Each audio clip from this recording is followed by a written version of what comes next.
consent manufactured through mainstream publications. I dive deeper and discover currents of truth underneath the fabrication.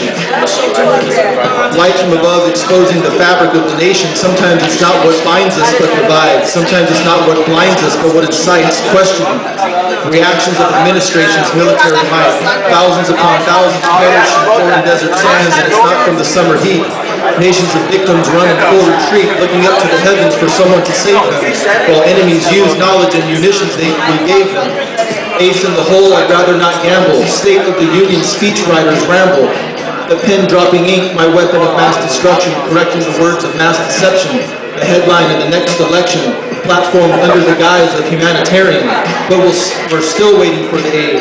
Real philanthropists would ask for at least half of the billions to combat Africa's murderous conflicts and AIDS, and half of that again to clean the water for the millions of children who need it severely.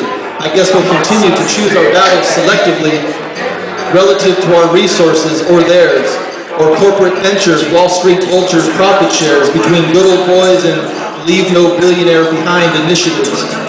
State cuts funding to education leave us all restricted. Detain demographics. Ghetto life sentences repetitive. What's the alternative? Dive deeper through the surface of complacency. Find the undercurrent of controversy. Your conscience, your authority. My mind's ill at ease, and do I feel safer now? I think I feel the same somehow.